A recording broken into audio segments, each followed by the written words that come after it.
여러분 반갑습니다. 상급반이 돌아왔어요. 그래서 선생 입장으로서 굉장히 기쁩니다. 더 잘 알아듣는 분들이 오셨기 때문에 굉장히 이렇게 환대를 해주셔서 그냥 보통 교회에서 이렇게 형식적은 아니지만 그렇게 하는데 좀 특별해요. 여러분은 살아있어요. 그래서 제가 박수를 많이 받았기 때문에 거의 김정은이 안 부러워요. 지금. 북한 수령 동지가 하나도 안 부러울 정도로 박수를 정말 이게 진심으로 환대하고 환영해 주는 그 마음이 이게 성도의 마음이 살아있다는 것을 제가 느껴요. 그거는 목사님이 꾸준히 복음을 전하셨기 때문에 그래요. 안 그랬으면 여러분은 찌든 얼굴이었을 거예요. 종교 생활에 찌든 얼굴. 근데 어떻게든 복음으로 우리의 심령과 생명을 살리려고 한 그 흔적이 너무나 명확하고 정말 제가 마지막이라서 그러니 정말 좋은 교회다. 제가 뭘 얻겠다고 이런 얘기를 하겠어요. 사실이에요, 사실. 처음부터 그런 인상을 받았고 또 이렇게 지금 한국교회에서 제일 큰 문제가 온 자녀들 다음 세대가 문제인데 이게 해법이에요. 이렇게 다 같이 이게 원래 언약 백성이 하는 방식이에요. 저 어렸을 때는 교회 와서 부모님을 뵐 수가 없었어요. 평일도 못 보는데 주일은 더 못 봐요.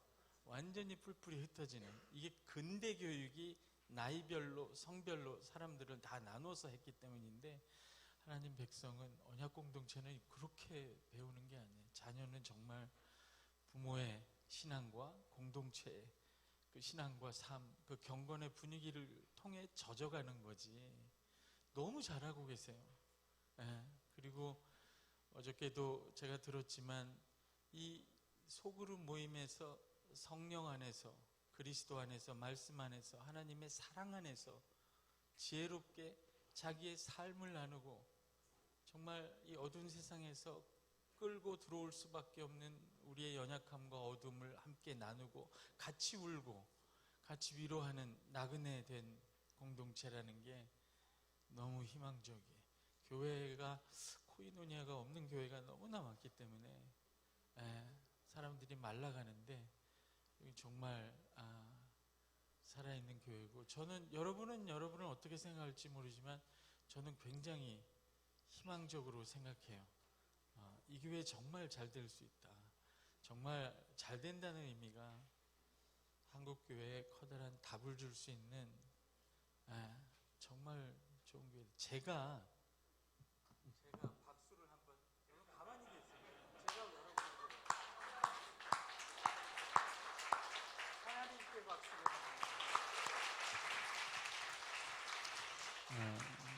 여기까지 오시느라고 수고 많으셨어요. 삼위 하나님이 수고하셨지만 여러분도 이런 교회를 이 땅에서 이런 환경에서 이런 시대에 만들어 가시느라고 고생을 많이 했는데 그 중심에는 우리 아들이신 예수님이 계시지만 그 주변에서 어떤 교회를 하나님의 교회를 진짜 교회를 이 땅에 세워야 될까 고민한 목사님이 계세요. 제가 목사님하고 몇 번 얘기하면서 이분은 진짜 목회에 진심이다. 그럼 어떤 교회를 이렇게 세우려는 게 아니라 진짜 그 복음에 합당한 하나님 나라를 누리는 그런 참된 교회를 세우려고 하는 타고난 그런 목회자예요. 그래서 너무 감사하고 귀하다. 그 목사님이 또 그렇게 해온 거는 다 사모님 덕이겠죠. 모든 거를 참아주고 인내한 목사님과 사모님에게도 박수를 한번 드려요.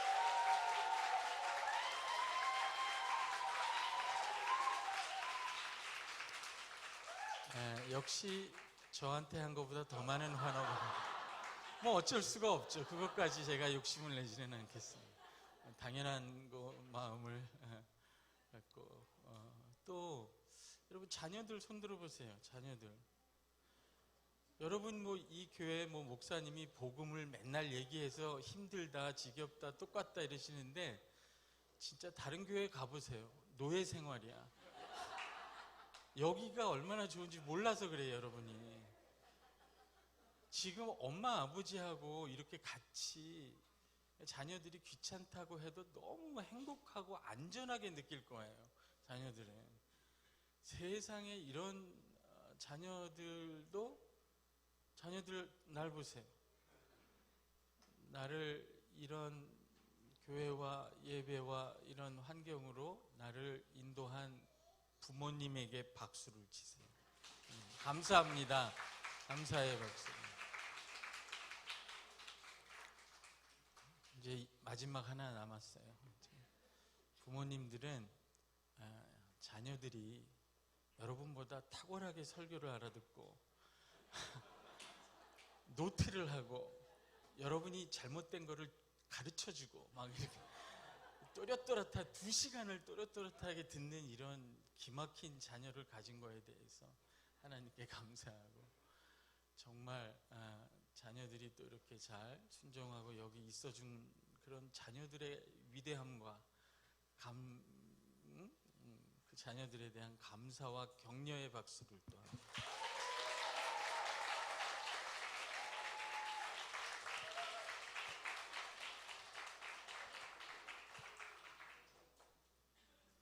이제 끝났어요. 말씀을 자, 요한일서 4장 7절에서 14절까지 7절에서 13절까지만 우리 다 같이 한번 읽어볼까요? 이렇게 그냥 다 같이 읽겠습니다. 헷갈려. 자, 시작. 사랑하는 자들아,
잠깐 기도하겠습니다. 살아계신 하나님, 성령 하나님, 우리 안에 하나님께서 아낌없이 내어주신 그 아들의 생명과 의와 거룩과 지혜와 영광을 다 알게 하시고 누리게 하시고 소유하게 하여 주옵소서. 우리 가운데 죽은 심령을 살려주시고 병든 것을 고쳐 주옵소서. 연약한 것을 강건하게 하시고 하나님을 대하여 높아진 마음을 낮추어 주시고 상한 마음을 위로하여 주시옵소서. 위로하여 주시옵소서. 기쁜 마음으로 즐거이 하나님을 사랑하고 순복하며 따라갈 마음을 허락하여 주옵소서. 하나님, 말씀이 들려질 때 성령 하나님 각자의 심령에 맞게 알려주시고 마음과 뜻과 생각을 열고 주를 바라보며 귀 기울이며 우리 아버지의 사랑을, 그 생명을, 진리를, 우리를 자유케 하는 그 진리를 마음껏 받아들이고 자유케 하여 주옵소서. 아버지의 사랑을 각 심령에게 한량없이 부어주셔서 그 사랑을 누리고 맛보고 그 사랑 안에 거하고 그 사랑으로 우리의 모든 어그러진 사랑을 치유받으며 그 사랑으로 사랑하는 사랑의 사람이 될 때까지 그 사랑 안에 거하게 하여 주옵소서. 말씀을 통하여 우리에게 알려주시며 인도하시며 가르쳐 주시기를 간절히 바라옵고 예수님의 이름으로 기도합니다. 아멘.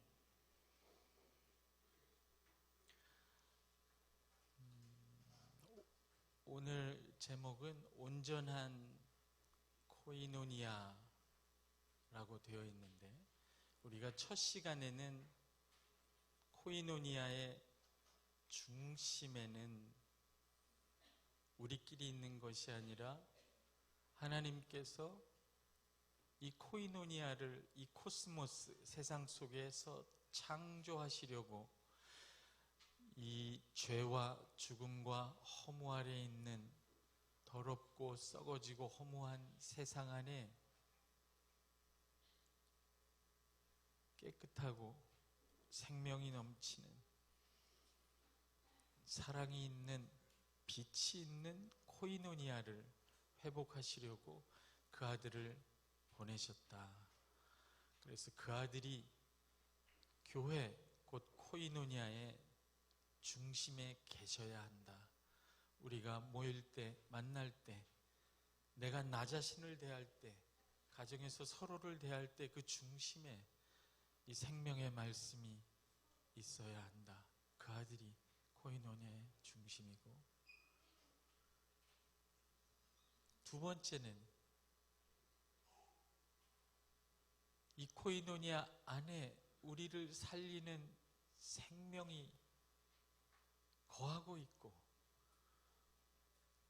우리를 불편하게 하지만 자유하게 하는 하나님, 빛이신 하나님과 동시에 그 빛과 함께 아버지의 사랑이 항상 거기에 있는데, 그 코이노니아 안에서 내가 그 생명으로 살아나고 그 빛 가운데 드러나고 그 사랑으로 살아나게 하는 그 일, 그 코이노니아 안에서 하나님을 정말 만나고 사귀고 그 안에 거하게 하시는 성령 하나님의 사귐의 초청을 들으라고 얘기했어요. 그냥 문만 열면 된다고, 그냥 그 어둠을 가지고 나오면 된다고, 하나님은 빛이시고 예, 이거 어둠 맞습니다 라고 말하는 순간 이미 그 빛이 우리 안에 들어오기 시작해요. 그래서 그 어둠을 내어줬습니다. 하나님, 이것 내 죄 맞습니다, 예 맞습니다 라고 말하는 순간 의가 되시는 그 아들의 생명이 내 것이 되게 됩니다. 이미 여러분이 영원한 생명을 갖고 있어요. 예수를 믿기 때문에. 근데 그것이 내 것이 되지 않는 이유는 만남과 사귐이 없기 때문에 그래요. 그게 성령이 하시는 일입니다. 아침 잘 드셨어요? 빵이 뭐 그렇게 고급져 보이지는 않았어요. 그래서 제가 여기 오는 길에 빵을 하나 다 샀는데 여러분 나눠주려고, 그냥 말이에요. 손을 이렇게 들어보세요. 자, 제가 여기가 안성인가요? 안성에서 제일 맛있는 빵을 하나씩 드릴게요. 자, 드립니다. 우리 상상력이 좋잖아요. 받았어요? 빵이 손에 있어요? 배불러요? 왜 배가 안 불러요? 먹어야 되는 거예요. 그러니까 빵이 있어도 배가 고플 수가 있어요. 내 안에 영원한 생명이 있고 하나님의 사랑이 있는데 그게 안 느껴지고, 그것 때문에 내가 살아나지 않고 그 사랑이 나를 모든 두려움에서 해방하지 않는다면 내가 안 먹고 있다는 거예요. 안 먹는다는 건 뭐예요? 만나지 않는 거예요. 내가 씹지 않고 소화하지 않는 거예요. 말씀을 들어도 그걸 묵상하지 않는 거예요. 내 머리로, 지성으로 그 말씀이 내 감성을, 내 감정을 흔들 때까지 그 말씀이 내 안에 거하게 해보세요. 그 말씀이 빛인데 그 빛이 내 어둠을 밝혀서 나도 스스로 속고 있는 내 안에 숨은 동기를 드러낼 때까지 그 빛 가운데 거해보세요. 조금만 하면 보여요. 너무 급해. 여러분, 어떤 사랑하는 두 사람이 만나서 사귀는데 아침 10시에 만나기로 해서 만났다, 하이, 안녕, 만났지, 됐어, 가. 그래요? 사귐이라는 건 시간이, 과정이 전부예요. 아니, 두 사람이 좋아서 만나서 아침 10시에 만났는데 저녁에 10시에 헤어졌는데, 좀 일찍 헤어져, 9시에 헤어졌는데 한 게 뭐가 있어요? 내용으로 따지면 밥 먹고 커피 마신 것밖에 더 있어요? 근데 사실은 그 안에 주고받은 게 너무 많은 거예요. 결과로 따질 수 없어요. 성령 안에서 사귀는 거예요. 말씀을 통해서 여호와의 율법을 주야로 묵상하는 자는 시냇가에 심은 나무와 같으니 저가 시절을 쫓아 과실을 맺음과 같다. 주야로 묵상하니. 항상 그 아들과 그 아들의 생명과 아버지의 사랑과 성령 안에 거하는 방법이 무엇인가, 그거를 늘 고민하는 거죠. 말씀을 통해서도 하고 순종하면서도 하고, 그렇죠? 예배를 통해서도 하고. 그래서 코이노니아 자체가 성령님께서 우리 안에서 그 아들과 아버지를 알고 누리게 하시는 중요한 부분이다 하는 것을 어제 저녁에 얘기했어요. 첫날은 성자, 두 번째는 성령, 지금은 성부 하나님의 사랑에 대해서. 이게 아비들의 자리예요, 사실은. 그 아들의 생명을 만나서 죄사함을 얻고 하나님을 아버지라 부르는 거예요. 그러면서 성령의 인도를 따라 그 아들, 말씀이 그 가운데 거하여 세상을 이기는 것을 연습하게 됩니다. 요한일서 2장에 보면 청년들아 너희가 세상을 이겼나니 하나님의 말씀이 너희 안에 거하느니라. 그게 어젯밤에 했던 거인원이에요. 아비들은 태초부터 계신 이를 알미라. 아버지의 사랑에 이르게 됩니다. 이게 우리가 가야 하는 길이죠. 그 아들의 생명을 받고 코이노니아를 통해 인내하며 그 과정을 지나 진짜 아버지의 사랑에 이르는 거예요. 그게 쉽지 않다는 걸 여러분은 알고 있어요. 예수 믿고 생명을 얻고 죄사함을 받았는데 진짜 아버지의 사랑을 받고 그 사랑으로 사랑하는 삶을 산다는 이 코이노니아의 과정이 얼마나 많은 미혹과 세상의 유혹과 헛된 사랑과 좌절과 실패가 있는지를 잘 알아요. 그래서 코이노니아 이 과정 속에서 하나님은 여러분이 얼마나 완전한지 묻지 않을 거예요. 이 과정에 얼마나 오래 거하는지를 물을 거예요. 이 과정을 지나면서 서서히 진짜 내가 그 아들의 사랑, 그 아들의 생명을 받았던 아버지의 사랑이 내 안에만 있지 않고 내가 그 아버지의 사랑 안에서 그 사랑이 가는 길을 조금씩 가게 돼요.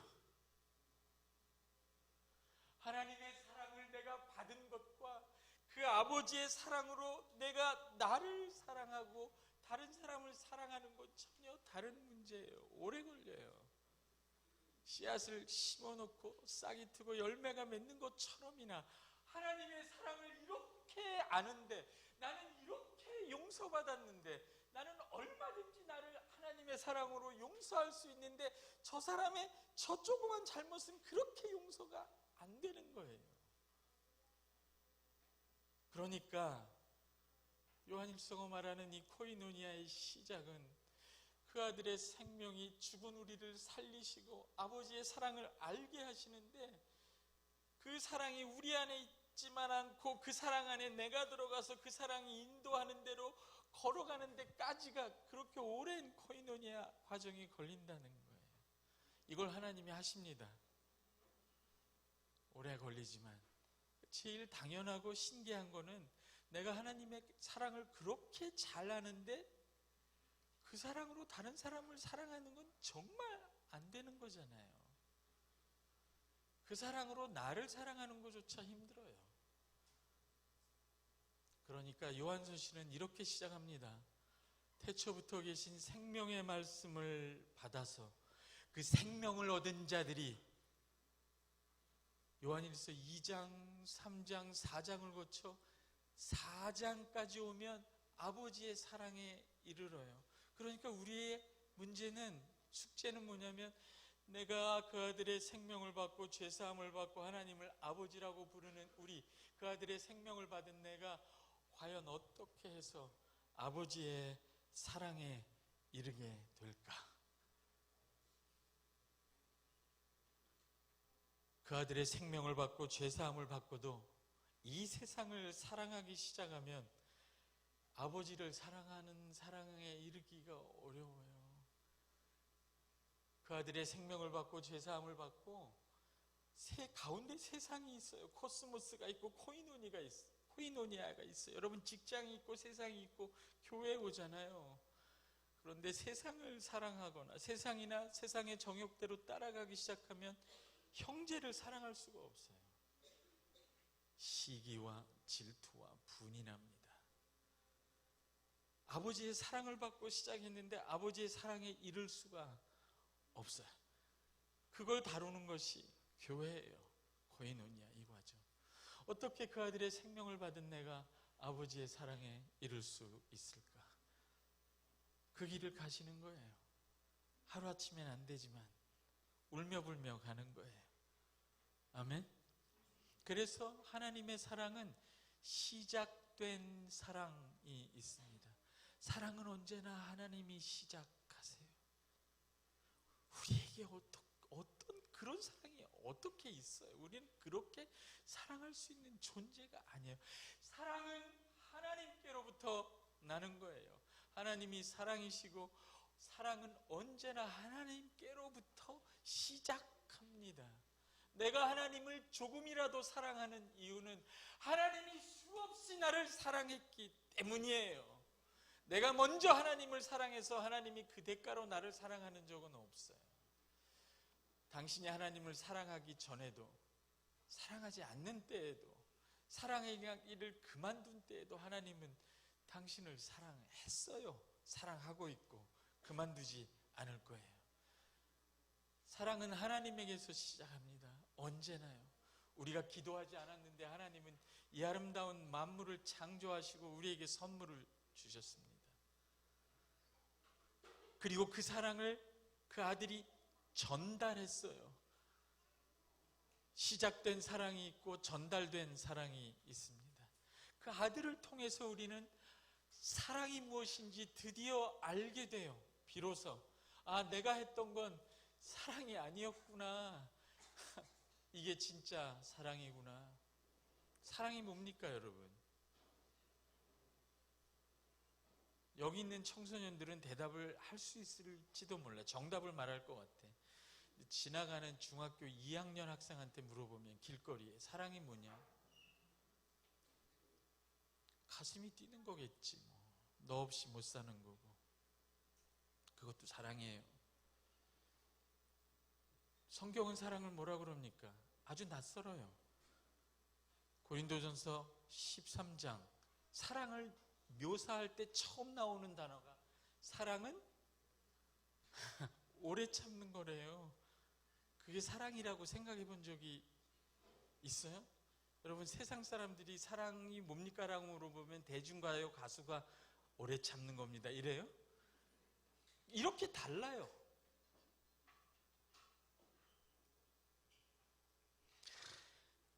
예수 그리스도를 통해서 우리는 진짜 사랑, 하나님의 사랑을 전달받습니다.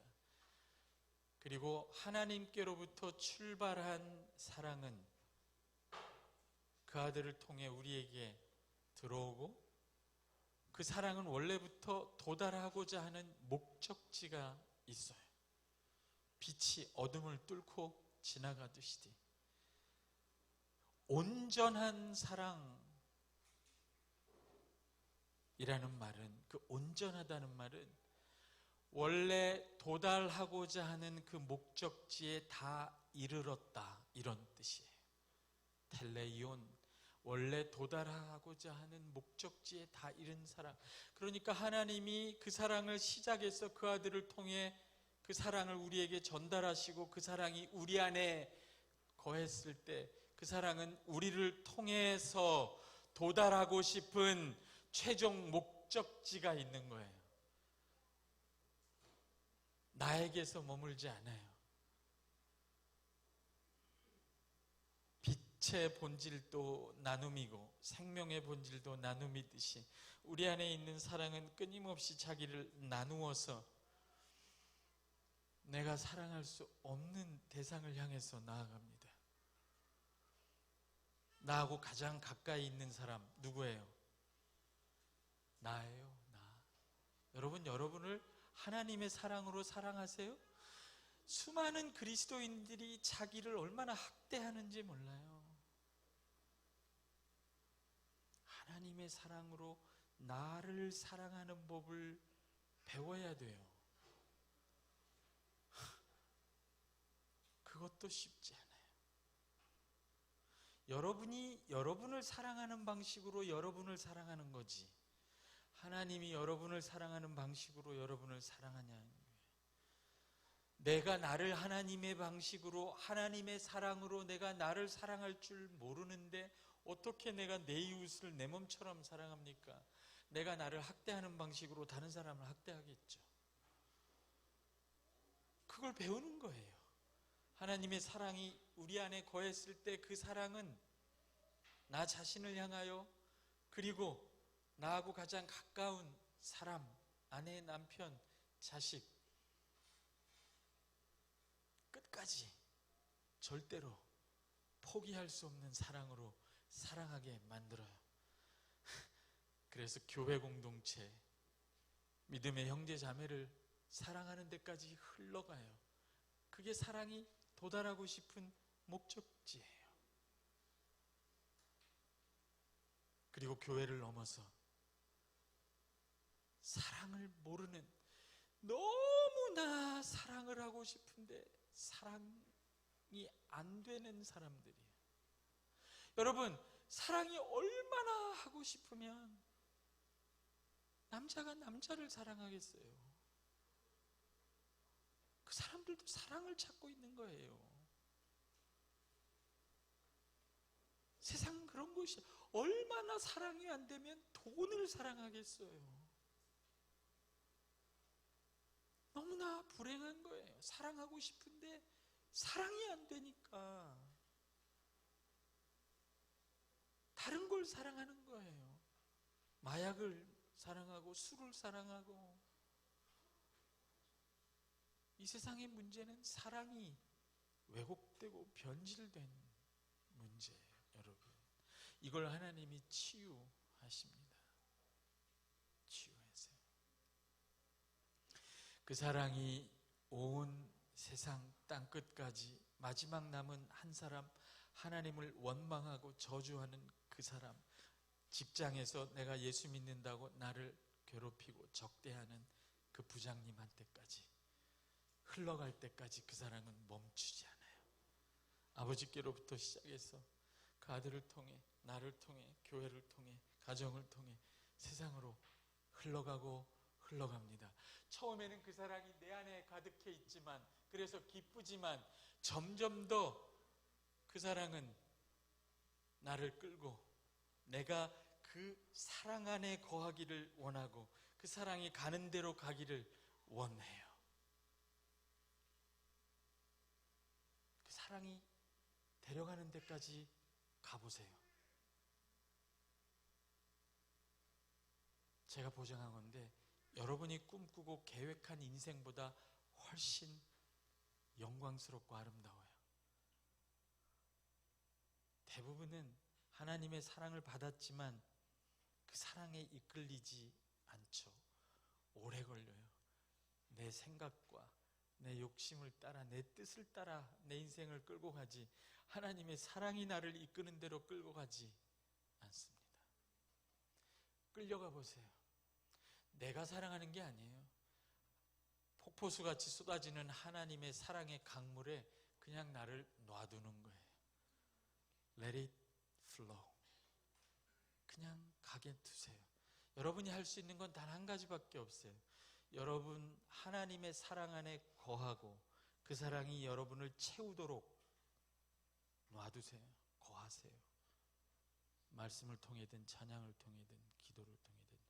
그럼 그 사랑이 충분히 여러분 안에 채워지면 여러분을 타고 넘쳐서 여러분을 밀고 갑니다. 그러면 막지 마세요. 막지 마세요. 막지만 않으면 돼.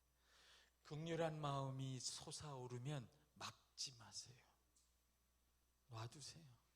흘러가게. 그래서 그 긍휼과 사랑을 따라 흘러가 보는 거예요. 한 걸음씩 전혀 다른 인생이 됩니다. 내가 계획한 인생보다 하나님이 데려가는 인생이 돼요. 하나님의 말씀과 사랑이 어디까지 우리를 데려갈까요? 새하늘과 새 땅까지 데려갑니다. 거기는 내 힘으로 못 가요. 근데 그 사랑이 데려가요. 이건 놀라운 길입니다. 이게 온전한 사랑입니다. 그래서 교회는 뭐예요? 생명 없는 이 땅, 세상, 사랑 없는 이 땅, 어두운 이 세상에서 그 아들을, 하나님이 보내신 그 아들을 통해 그 생명을 받고 빛 가운데서 아버지의 사랑으로 충만해져서 그 빛과 사랑과 생명을 따라 가는 거예요. 하나님의 사랑을 받고, 저도 신학 공부 많이 30년 넘게 했어요. 성경도 공부하고 드디어 결론을 내렸어요.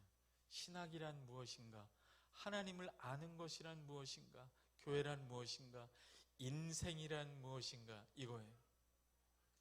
하나님의 사랑을 받고 그 사랑 안에 거하고 그 사랑이 나의 모든 어그러진 사랑을, 하나님 아닌 것들을 사랑하는 그 사랑을, 왜곡된 사랑을, 살리지 않고 죽이는 그런 사랑을 치유하고 회복해서 드디어 하나님의 사랑으로 나를 사랑하고 이웃을 사랑하고 하나님을 사랑하고 세상을 사랑하는 사람이 되어가는 과정, 그게 교회이고 그게 인생이고 그게 저와 여러분의 인생이 이렇게 길어지는 이유예요.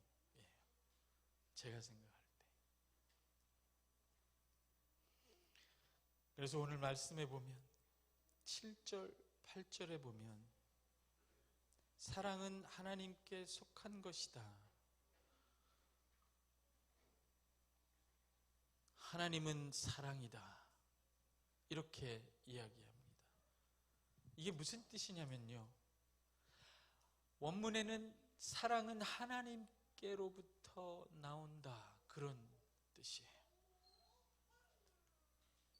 그러니까 하나님께로부터 지음받은 모든 사람들은 사랑할 수밖에 없어요.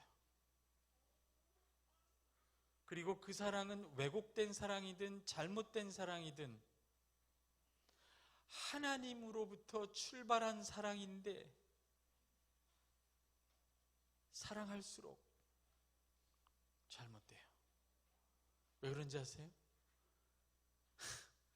우리가 이 세상 안에 죄 아래, 죽음 아래, 허무 아래 있기 때문에 사랑은 할 수밖에 없어요. 하나님이 우리를 사랑하라고 창조하셨어요. 하나님의 형상의 가장 큰 특징은 사랑할 수 있다는 거예요. 사랑하고 사랑받을 수 있다는 거예요. 그건 하나님의 형상으로 창조된 인간의 특권이고 창조의 목적이에요. 특별한 거예요. 그래서 하나님의 형상으로 창조된 모든 인간은 사랑하고 사랑받지 않을 수가 없어요. 사랑을 갈구하지 않을 수가 없는데 문제는 뭐냐? 그러니까 모두가 다 사랑. 대중가요의 90% 이상이 전부 저 바다가 없었다면, 다 사랑에 대한 거예요. 세상도 사랑의 굶주리고 교회도 사랑에 관한 것이에요. 우리라고 특별하지 않아요. 요한복음은 이 보편적인 주제를 다뤄요. 왜요? 하나님이 그 아들을 세상에 보내셨기 때문에, 세상의 구원으로 보내셨기 때문에 세상 사람들이 가장 하고 싶어하고 얻고 싶어하지만 할 수 없는 것을 주는 거예요. 그게 생명이라고 얘기했잖아요. 모두가 살고 싶고 더 잘 살고 싶은 거예요. 생명을 얻고 싶은데 생명이 얻어지지가 않아요. 돈을 얻어도 가정이 파탄이 됩니다. 생명은 뭔가요? 그 아들이 생명이에요. 죄로부터 벗어나는 거, 아버지를 알게 되는 거, 온전한 관계를 누리게 되는 거, 의를 회복하는 거, 거기에 생명이 있어요. 사랑도 마찬가지입니다.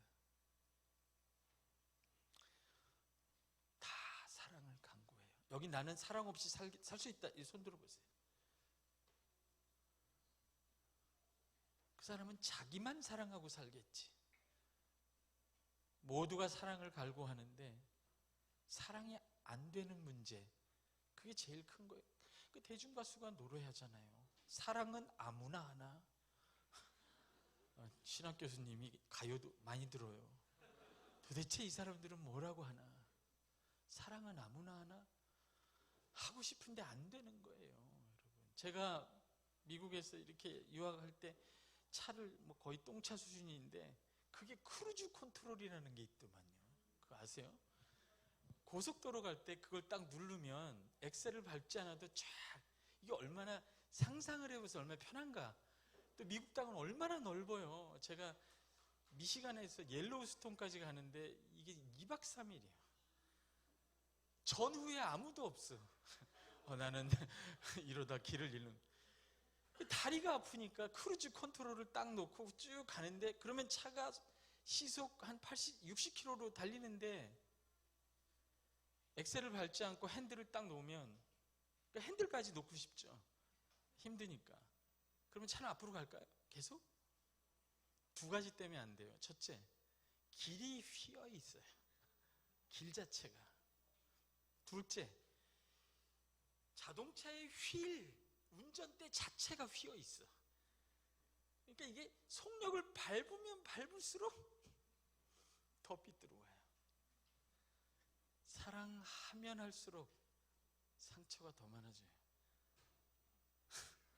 그게 세상이에요. 그러니까 이게 우리한테 제일 어려운 문제예요. 하나님을 너무 사랑하는데 교회를 말아먹어요.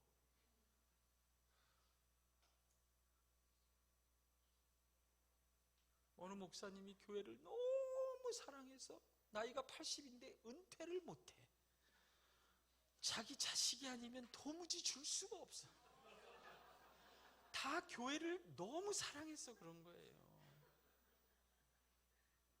자식을 너무 사랑해서 집에다가 조그만 부스를 만들어가지고, 전화 부스 같이 만들어서 거기 들어가서 공부하게 해요. 가도나 네가 서울대를 가야 너한테 가장 좋지. 스카이 캐슬, 명화 중에 명화예요. 대한민국을 대표하는 드라마. 부모가 그렇게 자식을 사랑하는데 자식이 죽어가요. 부모 잘못이에요? 난 아니라고 봐요. 부모가 누군가 사랑하는 거예요. 근데 왜 사랑이 안 될까? 그래서 하나님이 이렇게 말합니다. 하나님은 사랑이시라. 사랑은 여기에 있으니 하나님이 자기 아들을 세상에 보내신 것이라. 사랑이 뭔지 알고 싶어요? 헐리우드에서 만든 드라마를 보시면 큰일 나요.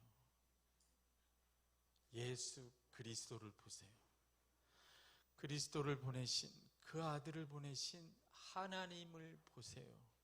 이건 종교적인 얘기가 아니에요. 그냥 평범한 보편적인 얘기예요. 이게 원래 사랑이에요. 우리가 사랑이 뭔지 몰라서 그래요.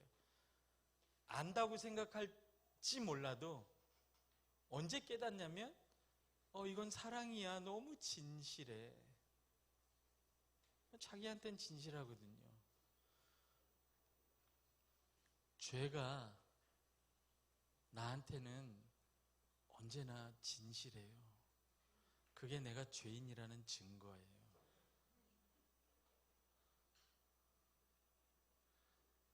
그러니까 이거를 빛 가운데서 배우지 않으면, 이 하나님의 사랑을 받지 않고 경험하지 않았다면 우리는 진짜 사랑이 뭔지 모를 뻔했어요. 그리고 일평생 사랑하고 싶어서, 사랑받고 싶어서 공부 열심히 하고 성형수술을 10번 하고 사랑받고 싶어서, 사랑하고 싶어서, 근데 그게 안 되는 거예요. 근데 이 아버지의 사랑, 그 아들을 보낸 사랑 안에 온전한 사랑, 완전한 사랑, 사랑의 원형, 진짜 사랑이에요. 이건 종교적인 얘기가 아니에요. 이건 진짜 사랑이에요. 이게 사랑이에요. 왜? 해보면 알아요. 이게 우리를 얼마나 만족시키고 이게 얼마나 우리를 살려내는지. 아멘. 그 사랑을, 진짜 사랑을 여러분은 받은 사람들이에요. 사랑은 저기 있으니, 사랑은 여기 있으니, 여기 있어요. 어디서 찾으세요? 여기 있어요. 하나님께서, 우리가 하나님을 사랑하는 것이 아니요, 오직 하나님이 우리를 사랑하사 우리 죄를 위하여 화목제로 그 아들을 보내셨습니다. 그 아들을 우리에게 보내신 거기에 사랑이 있습니다. 여러분은 참된 사랑을 알고 있어요. 그 사랑에 얼마나 오래 거하여 그 사랑을 알게 되고 그 사랑으로 사랑을 얼만큼 해보느냐가 문제인 거예요. 그러려고 하나님이 교회에다 불러놓으셨고, 그래서 그 복잡하고 머리 아픈 가정 생활을 해야 되는 거고,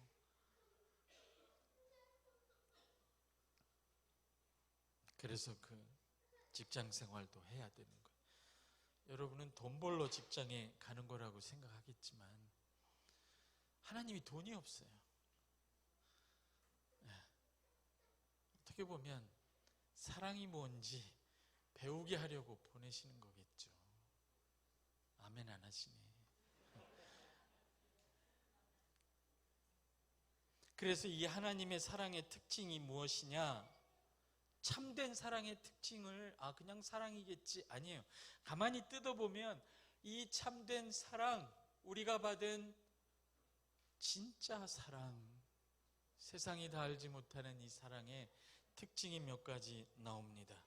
9절에 보시면 첫째로 하나님의 사랑이 우리에게 이렇게 나타난 바 되셨다. 나타난 사랑 한번 따라해봐요. 나타난 사랑. 이 나타난 사랑은 드디어 실현되어서 만져지고 경험되고 눈으로 볼 만큼 드러냈다는 뜻이에요. 나왔다는 거예요. 말씀이 나는 너희를 사랑한단다 라는 하나님의 말씀이 육신이 되어 나타나신 거예요. 이게 진짜 사랑의 특징입니다. 나타난 사랑이에요.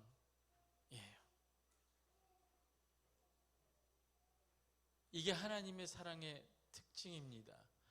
반드시 실현되는 사랑이에요. 사랑합니다 라고 말하고 나서 어려움이 닥치고 상대방이 나에게 상처를 주고 배신하고 괴롭히고 피해를 주고 그러면 거기서 그만두는 사랑이 아니라 끝까지 나타나는 사랑이에요. 이 사랑을 하나님이 저와 여러분에게 하라고 말하기 전에 여러분과 저에게 보여주셨습니다. 아멘. 이게 구약 전체의 역사이고 저와 여러분이 경험하는 바예요. 하나님이 이스라엘 백성을 애굽에서 건져내셨어요. 10가지 기적을 일으키시면서 전능한 능력으로 은혜를 베푸시고 광야에서 40년 동안 먹이시고 입히셨어요. 은혜를 베푸시고 기적을 보여주셨어요. 그리고 그들에게 율법, 은혜를 먼저 베푸시고 그 다음에 요구를 하셨어요. 어제 했죠? 은혜가 먼저예요? 요구가 먼저예요? 요구는 하나님이 저와, 이거 보세요. 하나님이 저와 여러분에게 어떤 요구를 하신다. 사랑해라 라고 말하거나 거룩해라, 죄를 짓지 마, 이런 요구들은요, 하나님은 은혜를 먼저 주시기 전에 요구하는 법이 없어요. 네가 내 요구를 들어주면 내가 너에게 은혜를 주겠다, 그렇게 말씀하시는 분이 아니에요. 절대로 그렇지 않아요. 하나님이 여러분에게 뭔가를 요구했다면 하나님이 여러분에게 이미 은혜를 주신 거예요. 넘치게 주셨어요. 하나님은 은혜 주지 않고 요구하는 법이 없어요. 하나님이 이스라엘 백성을 꺼내신 다음에 그 많은 은혜를 베푸시고 요구하셨어요. 그 요구도 다 우리를 위한 거예요. 나 외에는 다른 신을 섬기지 말라.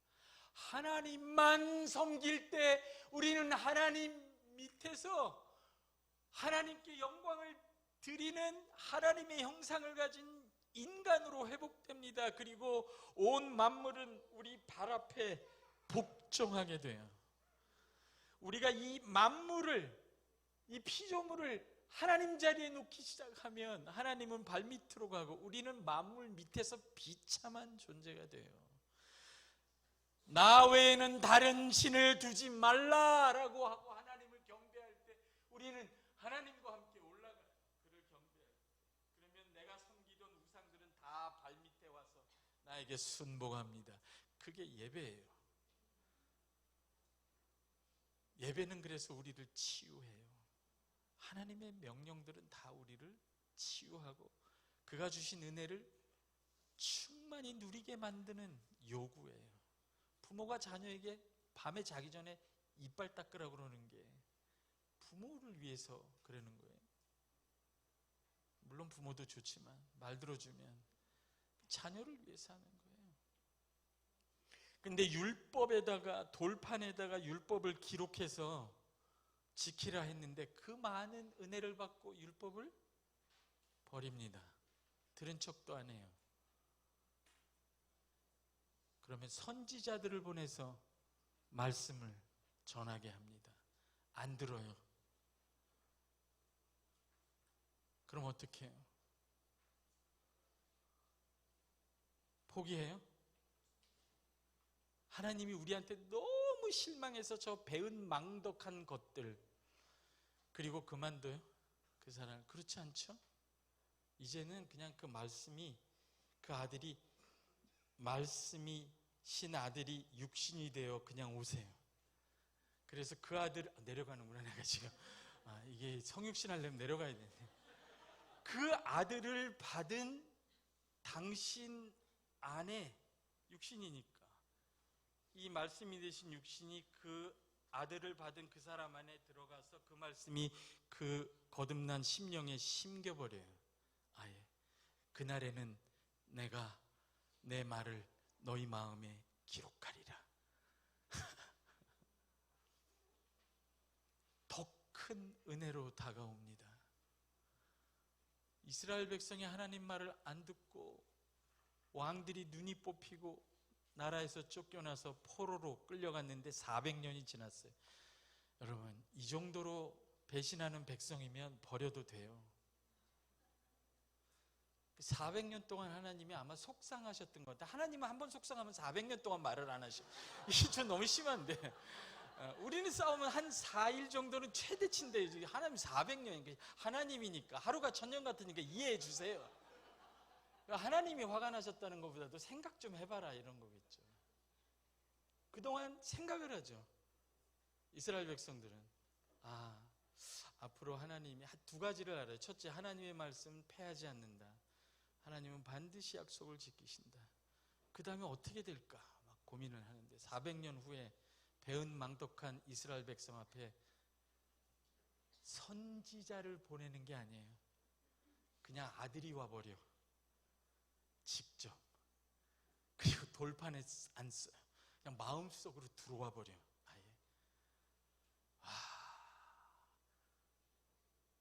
그러니까 이스라엘 백성이 얼마나 놀랬을까 나는 생각해요. 400년이 지났으면 끝났다고 봐야 되는 거 아니에요? 버렸다고 봐야 되는 거 아니에요? 그래서 여러분, 이스라엘 백성 그 유대 문헌 같은 걸 보면 하나님이 어찌하여 우리를 버리셨나이까? 우리를 이방인의 짐승들의 입에 우리가 찢겨 죽나이다. 우리가 아버지의 백성이 아닙니까? 왜 우리를 이렇게 버리십니까? 그걸 400년 지난 후에 버렸는 줄 알았는데 와보니까 직접 아들이 왔어요. 더 큰 은혜로 왔어요. 이거는 진짜예요. 따라해 보세요. 갈수록 더 큰 은혜. 내가 잘해야 되는구나. 아니요. 당신이 실패해도 그 이후에는 더 큰 은혜가 와요. 실패해도 되겠네 그러면. 그런 사람이 어디 있어요? 그건 고통이고 상처인데. 그게 요한복음에 나오는 두 번째 포도주 얘기예요. 두 번째 오는 게 첫 번째보다 나아요. 여러분, 성경을 보면 정말 놀라운 게 뭐냐면, 오해하지 마세요. 우리의 죄악에도 불구하고 하나님이 은혜를 베푸세요. 충격적이에요. 가만히 이렇게 들여다보면, 이스라엘 백성의 역사를 보면 하나님이 그 백성의 죄악에 말려 들어가세요. 이런 표현이 좀 묘하지만, 왕을 달라. 하나님이 왕인데, 담임 목사님이 계신데 담임 목사를 달라. 얼마나 화가 나겠어요. 내가 여러분을 다 똥 닦아주고 막 코 풀어주고 이렇게 담임 목사를 달라. 여기 살아있는데 자기가 하나님이 왕인데 왕을 달라.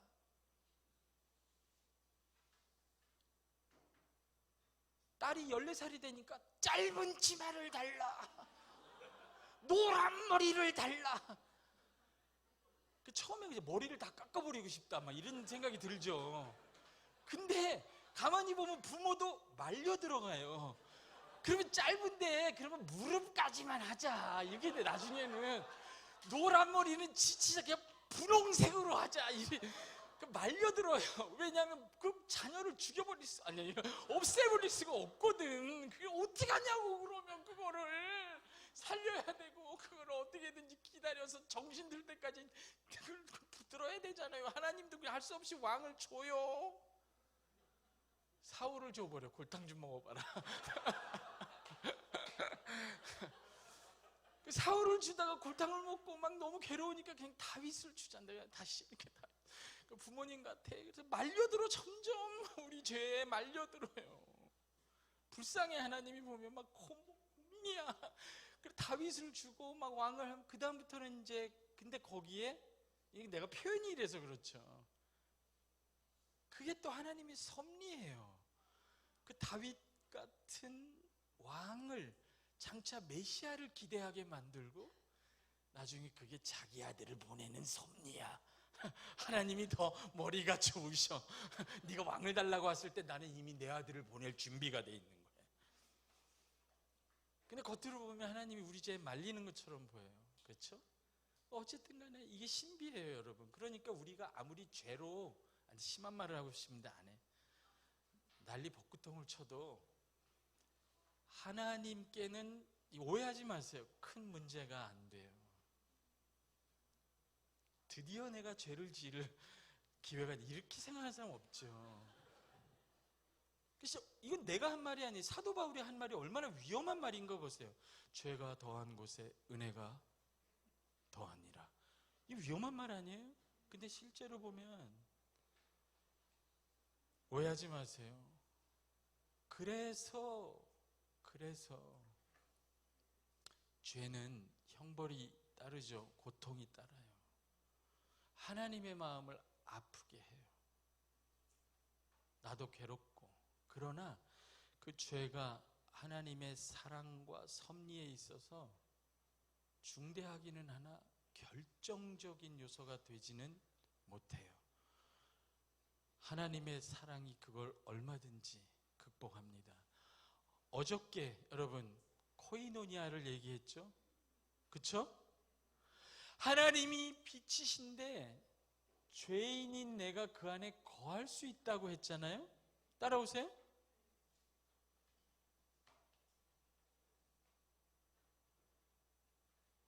하나님은 저와 여러분의 죄를 싫어하시죠.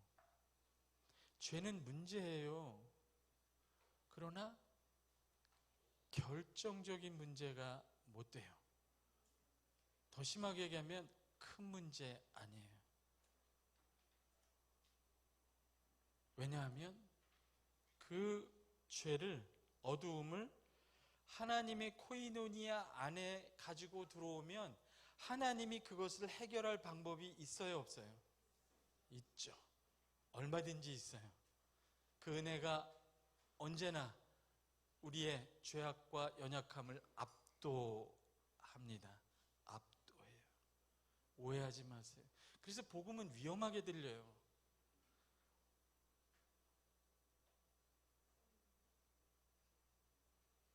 요한일서 2장 한번 가보세요. 요한일서 2장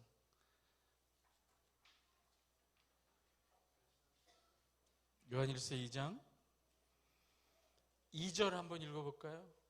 요한일서 1장 2절 시작.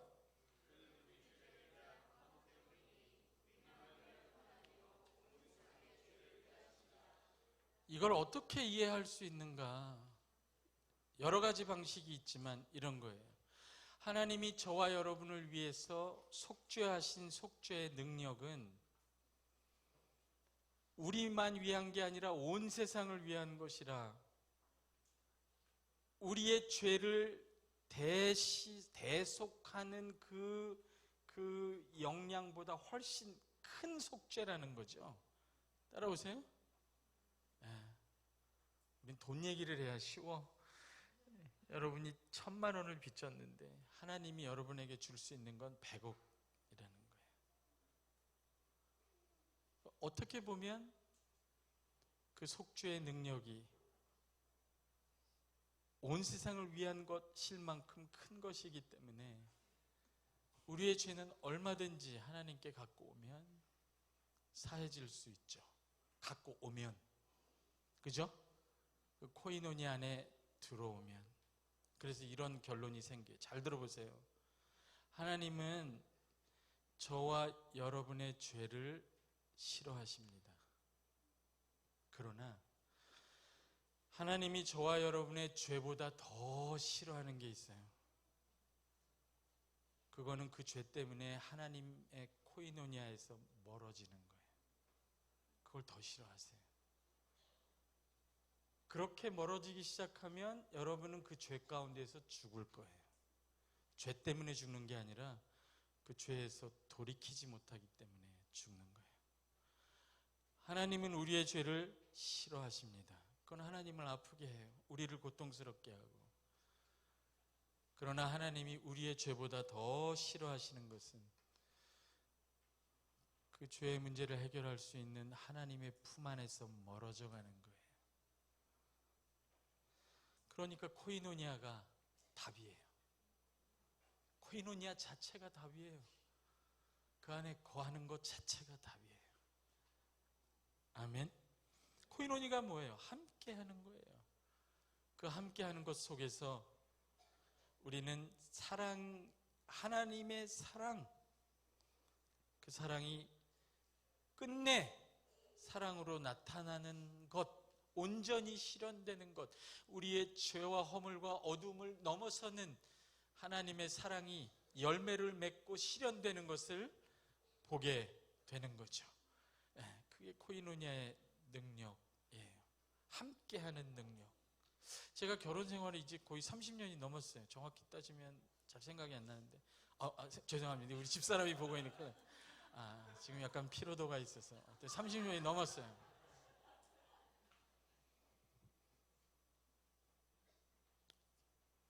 진짜 알고 있는 거하고 같이 사는 거는 정말 다르죠. 네. 그것도 24시간 나를 보는 사람하고 같이 있다는 게 너무너무 다르죠. 지금 돌아보면 결혼이 뭔가 딱 한 단어가 떠올라요. 함께 하는 것, 함께. 지옥도 함께 가고 천국도 함께 가는 함께 한다는 것 자체가 얼마나 소중한 것인가 놀라워요. 그래서 청년들이 결혼한다 그러면 아무것도 없이 원룸에서 하라 그래요. 해라 그냥. 왜냐하면 함께하고 함께하는 것을 나눌 수만 있다면 그거는 다 소중한 거예요. 나중에 성공해서 큰 집에 가서 함께 있지 못하면 그건 더 슬픈 거예요. 여러분, 제가 미국에서 큰 집에 살았어요. 담임 목사 잠깐 했는데, 와, 지하, 1층, 2층, 차 2대, 막 미국에서, 야, 교회에서 주니까 뭐, 신나게. 아파트에 살 때는 막 비비고 살았는데, 3층, 지하에는 아들이 계시고, 성자가, 이게 코이노니아가 안 이루어져, 이게. 2층 부엌에는, 이게 아내가 계시고 3층에는 내가 있고 못 만나? 아니에요. 어쨌든 간에 그런 슬픈 이야기도 겪고 함께 했을 때 그 소중함, 그 많은 이야기들, 경험, 고마움 이런 것들은 이루 말할 수가 없죠. 그렇죠? 여러분, 나의 모든 어두움과 연약함, 성공과 실패, 그 모든 것들을 다 알고도 아침에 일어나서 계속 곁에 있는 사람이 있어요? 아내나 남편 말고? 4분 계세요. 성부, 성자, 성령, 아내 혹은 남편. 그러니까 아내나 남편은 임마누엘. 우리와 함께 계신 하나님의 임재예요. 집에 가서 남편에게 얘기하세요. 당신은 나의 입맛까지 하시면 안 돼. 큰일 나요. 당신은 나의 임마누엘이다.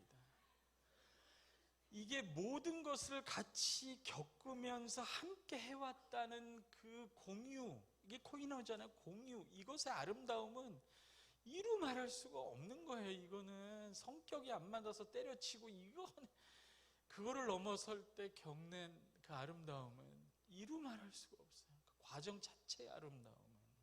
여러분, 두 번째는 그 나타난 사랑을, 교회도 마찬가지죠. 끝까지 함께 가시는 여러분이 되시기를 주의 이름으로 축복합니다. 두 번째는 보내신 사랑이에요. 11시가 안 된 거죠, 지금? 다행이에요. 나는 11시에 끝내려고 하고 있어요, 지금. 안 믿으시는구나. 보내신 사랑인데 9절에 보면 뭐라고 돼 있어요? 하나님의 사랑은 여기 9절에 하나님의 사랑이 이렇게 나타낸 바, 이게 인내를 뜻하는 거예요. 모든 것을 뛰어넘는 인내. 하나님이 자기의 독생자를 세상에 따라해서 보내신 사랑. 보내신 사랑. 누구를 보내? 하나님이 자기 아들을 보내셨습니다. 하늘에 계신 영광스러운 아들, 흠 하나 없는 아들, 금쪽 같은 내 아들. 내 아들도 내가 금쪽 같은데 남이 보면 진짜 그냥 평균인데 나는 천재잖아요. 막 얘가 태어났을 때 나는 한국일보 일면에 내고 싶더라고. 나 얘 드디어 천재가 나타났다. 대한민국은 다 알아야 돼. 얘가 지금 말을 해요 지금. 내 아들도 이렇게 금쪽 같은데 여러분, 하나님이 자기 독생자 영광 가운데 있는 거룩한 분이 이 쓰레기통 같은 세상에 오셔야 돼요. 보내셨어요. 여러분 보내시겠어요? 제 아들이 미국에서 태어나서 5학년까지 있었는데 군대를 간다는 거야. 너무 괴로워. 어떻게 좀 빠지지. 얘는 간대요. 근데 이게 뭐 그래도 내가 학생들을 지도하는 애국심도 있고 그런데 그걸 말도 못하고 아들이 군대 가는 것도 의문대도 싫어요. 여러분 지금 어려서 모르지 이게 무슨 말인지. 지금부터 준비하지 여러분이. 어떻게 우리 아들은 빠지나. 아들이 군대 가는 것도 싫은데 근데 여러분이 독생자를 여러분에게 보내신 하나님의 사랑을 이해한다고요? 그게 쉬워요? 그러니까 우리가 하나님의 사랑을 받았지만 이거를 나타내는 데는 이게 되게 오래 걸리는 일이에요. 우리가 안 해도요 그 사랑이 워낙 가야 되는 목적지가 있기 때문에 때가 되면 알려주셔요. 여러분한테. 너 이런 사랑을 받아. 내가 너희를 사랑한 것처럼, 따라해봐. 처럼 너희도 서로 사랑하라. 이 명령을 받고 있다고 우리가. 그래서 그런 일을 당해요. 당해요. 저 집사님 만날 때마다 나를 신경을 건드려. 용서가 안 돼. 뭐 특별한 게 잘못한 게 없어요. 뭐 훔쳐간 것도 아니고 무슨 그냥 싫어 한마디 한 게. 근데 당신은 그 많은 죄를 짓고도 날마다 용서받고 떳떳하게 돌아다니잖아요. 얼굴 들고. 근데 그게 왜 용서가 안 되냐고요. 이런 일이 생기는 거예요. 그 사랑은 우리 안에서 멈추지 않고 나타나요. 흘러가게 된다고요. 아멘? 아멘 하지 마요. 사실이야. 그러니까 아들을 보내는 것도 힘든데 그 금쪽 같은 아들, 딸은 더 힘들어요. 아들은 그냥 가면 되는데 딸은 아까 그랬잖아요. 중2면 자기의 태양계로 간다고. 근데 딸은 평생 있다고 우리한테. 딸은 더 힘들어요. 이 보내는 거는. 친구 목사님이 있었는데 야 진짜 담임 목사님이었어요. 등치가 커요. 근데 첫째 딸이 그렇게 속을 새기는 거예요. 막 교회에 막 스커트 입고 뭐 머리 노랗게 물들. 담임 목사 딸이. 목사님 감사하세요. 그러니까 이 친구, 내 친구 담임 목사, 이 친구의 기도 제목이 하나님 아버지 우리 딸 우리 교회 안 나오게 좀 해주세요. 다른 교회. 그 심정을 이해를 하시겠어요? 이게 마음대로 안 돼요, 여러분. 여러분, 부모가 경건하면 자녀가 경건해져요, 저절로? 딱히 그렇지는 않습니다. 조지 휘필드라는 유명한 설교자, 부흥기 때 영국의 술집 아들이에요. 걔가 뭘 보고 자랐겠어요? 그러니까 너무 괴롭혀도 안 돼요. 당신이 자녀가 이렇게 된 건 당신이 이렇게 됐기 때문에. 그게 100% 맞지 않습니다. 하나님이 창조하신 아담이 범죄해버렸어요. 내가 뭐 하나님까지 끌어들이고 싶지는 않지만 저 위로가 되라고 하는 거예요. 하나님도 첫 아들이 실패야. 이게 마음대로 안 돼요. 교육이 그렇게 인풋대로 아웃풋이 나오는 줄 아세요? 강남에 가서 좋은 교사들 다 불러놓고 돈으로 처바르면 걔가 정말 공부 잘하는 애들이 돼요. 바보가 되는 아들도 있어요. 저는 미국에서 그랬는데 어느 집은 세탁소를 하는데 부모가 24시간 나가 자녀를 볼 수가 없어요. 애들이 얼마나 반듯하게 크는지 다 알아서 해 먹고 자고 입고. 언니가 동생을 다 돌보는 어른이 다 돼버렸어. 그 아이는 동생은 언니를 쳐다보고 반듯하게 자라요. 나는 신비 이해 교육이란 무엇인가 이해가 안 돼. 나는 너무 자책하지 마세요. 어쩔 수 없어. 이게 무슨 얘기하다 여기까지 왔어요? 예? 그 급조. 그래서 그 목사님 얘기를 해야지. 주여 이 딸을 다른 교회에 보내주세요. 근데 그 딸이 다 부모가 기도하면 또 이게 돌아와요. 지금은 뭐 아주 잘 돌아왔죠. 미국에서 사는데 그 딸이 결혼을 했는데요. 예? 그 딸이 결혼한 날 그 친구가 할렐루야를 외쳤을까? 그 등치 큰 목사가 나 2주를 울었어. 2주 동안 울었대요. 그 딸을 보내는 게 너무 싫어서. 하나님이 이런 아들을 저와 여러분에게 보내셨어요. 아멘. 하나님은 어떤 마음이었을까? 우리가 일평생 알아도 1000만분의 1도 모를 거예요. 다만 하나님, 잘 들으세요. 나같이 훌륭하고 성격 좋고 반듯하고 아름다운 나를 왜 이런 남편 옆에 두셨나요? 왜 이런 아내에게 나를 보내셨습니까? 왜 저런 자식을 나에게 주셨습니까? 왜 나는 이런 가정에 보내셨나요? 라고 생각할 때 생각을 좀 해보세요. 하나님은 그 아들을 왜 당신에게 보내셨는지.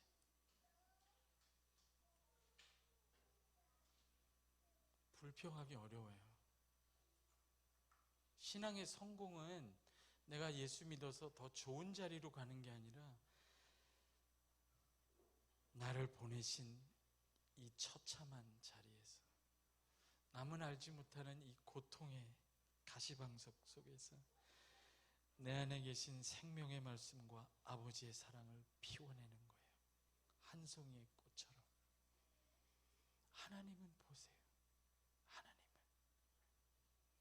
나는 제일 아름다운 꽃이 들꽃이라고 생각해요.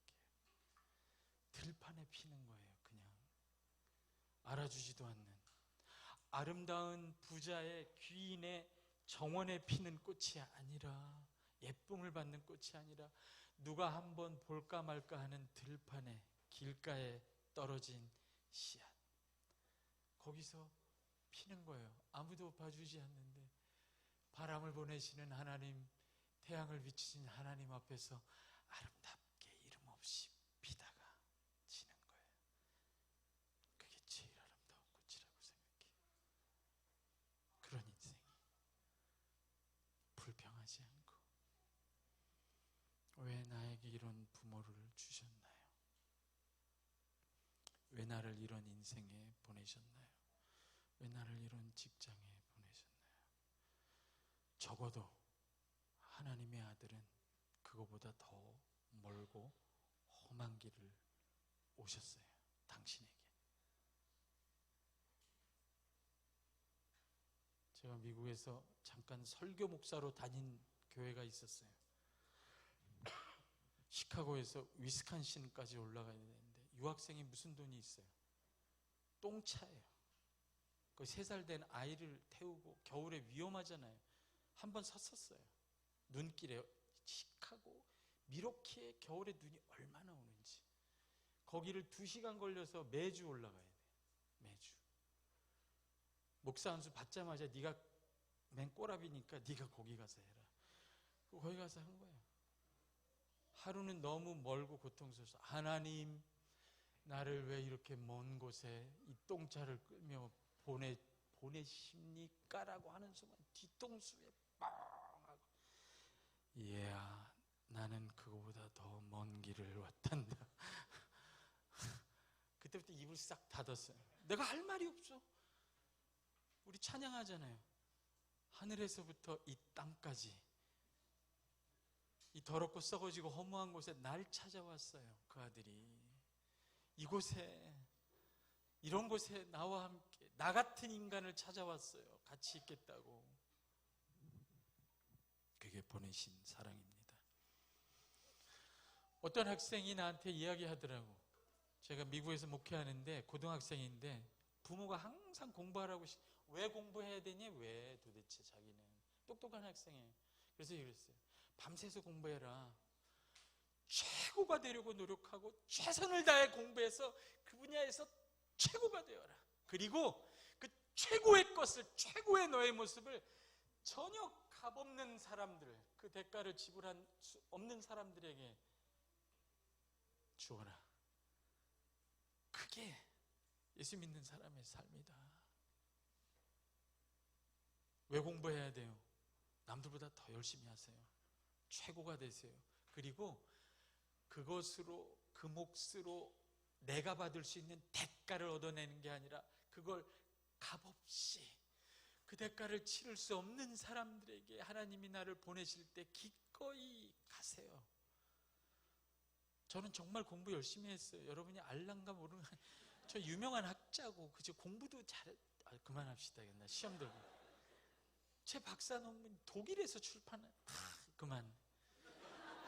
박사, 정말 막 미국에서 유학생이 나와서 막 학회에 가서, 내가 최초로 발표한 사람이야, 그 학교에서. 왜 못해? 내 세상인데, 하나님 세상인데. 콩글리시로 막. 넌 뭐 할래 나중에? 그럼 나는 항상 그랬어요. 그걸 내가 왜 알아야 되냐? 나는 그냥 최고의 것을 준비할 뿐이고, 나는 주인이 아니다, 종이다. 하나님이 보내시면 난 아무 데나 간다. 나보고 뭐 할 거니? 박사 돼서. 몰라. 그걸 내가 왜 알아야 돼? 보내시면 가는 거야. 아프리카로 보내면 어린아이들 앞에서 최고의 것을 주는 거예요.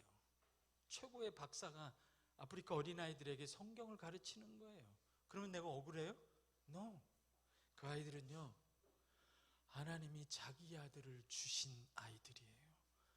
내가 최고의 것을 줘도 아무 비교가 안 돼요. 하나님의 사랑과는. 따라오세요. 저와 여러분이 최선을 다해서 이 아이들을 사랑하고 헌신하고 키우고 가르쳐도 아무것도 한 게 없어. 하나님은 그 아이들에게 자기의 영광스러운 아들을 거저 주셨어요. 우리가 뭘 한 거예요 도대체? 그냥 무익한 종이에요. 그게 보내심을 받았다는 뜻이고 보내신 사랑이에요. 세 번째는 따라해보세요. 살리신 사랑. 살리신 사랑. 끝이 가까워오고 있어요. 인내하시고 소망을 가지세요. 10절에 보면 뭐라고 돼 있어요? 10절 한번 읽어봅시다. 10절 10절인가요? 아니죠. 9절 끝에, 그죠? 내가 읽을게요. 세상에 보내심은 저로 말미암아 우리를 살리려 하심이라. 우리를 살리려 하심이라. 아멘. 우리를 살리려 하심이라. 그가 속죄 제물이 되심으로 우리에게 영원한 생명을 주셨다고 그랬죠? 따라오세요. 이게 어떤 건지 보여줄게요. 제가 어저께 얘기를 못했는데 잘 됐어요. 보세요. 죄의 삭은 뭐예요? 예? 그리고 원래는 의를 행해야, 여러분 날마다 그렇게 생각하죠. 내가 생명을 얻으려면, 하나님께 사랑을 받으려면 의를 행해야 된다. 그렇죠. 의의 결과가 원래는 생명이죠. 근데 이거 보세요. 우리가 의로워요? 아니죠. 이 그림 잘 봐요. 우리는 죄를 짓고 사망으로 가는 거잖아요. 그렇죠? 근데 그 아들을 받음으로, 믿음으로, 그 아들을 믿음으로 사망에서 생명으로 건너가 버립니다. 따라와요? 이게 첫 시간에 했던 거잖아요. 태초부터. 그러니까 요한이 이렇게 선포하는 거예요. 이게 마귀의 일을 멸하는 일입니다. 마귀의 일이 뭔지 아세요? 죄를 짓게 해서 사망으로 끌고 가는 거예요. 심지어는 하나님의 율법을 통해서도 죄를 짓게 만들어요. 더욱 율법을 지키려고 하면 할수록 더욱더 많은 죄를 깨닫게 하고 짓게 해요. 그래서 사망으로 끌고 가요. 그게 마귀의 일이에요. 죄를 통해서 사망으로 가게 돼요. 근데 여러분은 잘 봐요. 죄인이었고 의를 행한 적이 별로 없는데 사망에서 야들을 믿음으로 그냥 영원한 생명, 부활 생명을 얻어버린 거잖아요. 시험을 안 봤는데 갑자기 교무처에서 A+가 나왔대. 이런 거하고 비슷해. 이런 일이 세상에 있어요? 감이 안 오나? 그 은혜가 어려운 말이에요. 복음이 어려운 말이라고. 그러니까 어떻게 돼요? 보세요. 잘 들으세요. 이거 오해하지 마세요. 우리가 죄 가운데 있는데 어떻게든 죄를 통해서 마귀는 우리를 어디로 끌고 가요? 근데 우리는, 여러분은 이미 죽음을 이긴 부활 생명을 얻었어요. 이렇게 다시 해보세요. 이렇게. 자, 여러분 안에 뭐가 있어요? 그 아들이 있어요? 아멘. 그러면 영원한 생명이 있어요? 그러면 마귀가 죄를 통해서 여러분을 사망으로 끌고 갈 수 있어요? 없어요? 끝났어요. 그러니까 마귀의 일이 멸해진 거예요. 하나님이, 예수 그리스도가 마귀의 공작을 해체시켜버린 거예요. 여러분한테. 와, 이거 진짜 복음이야. 그러면 또 이러죠. 그러면 제가 죄를 아무리 지어도 사망에 이르지 않겠네요. 죽도록 고생해요. 거의 죽어요. 그렇게 생각하는 사람은 진짜 영원한 생명을 얻지 못한 사람이에요. 이거 보세요. 거꾸로예요. 죄의 결과는 사망인데 너무나 이걸 뭐라고 해요? 불행인지 다행인지 여러분은 이미 영원한 생명을 얻어버렸어요. 그냥 결론이 나버렸어요.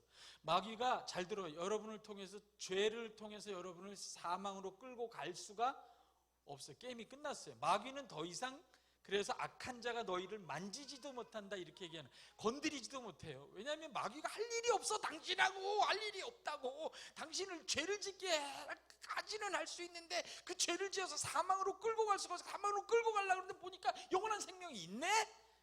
부활 생명이 벌써 있네? 그럼 마귀는 여러분하고 할 일이 없어요. 다른 사람 찾아가는 거야. 따라오세요? 그럼 여러분은 뭐하냐? 계속 죄를 짓고 사망이 아니니까 영생을 누리고 이래요? No! 하나님 가만히 안 둬요. 영원한 생명을 통해서 거꾸로 의에 이르게 해요. 순서가 바뀌어요. 이렇게. 이게 진짜 복음이에요. 이게 하나님이 우리를 살리려 하신다 하는 뜻이에요. 진짜 의를, 영원한 생명을 얻고 나서 의를 행하게 함으로 우리를 살리시는 거예요. 따라오세요? 아멘? 네. 제가 소리가 너무 커요? 그러면 우리 나가야 돼요? 11시에. 그렇구나. 그러면 이제 여기까지. 마지막은 그래도 정리는 해야죠. 마지막은 따라해보세요. 먼저 하는 사랑. 하나님이 여러분을 먼저 사랑하셨어요? 우리가 하나님을 먼저 사랑했어요? 그러면 우리도 어려운 거죠? 나 한 가지만 얘기할게요. 제가 아직도 기억하는데, 제가 굉장히 못되게 굴었을 때, 청년부 때,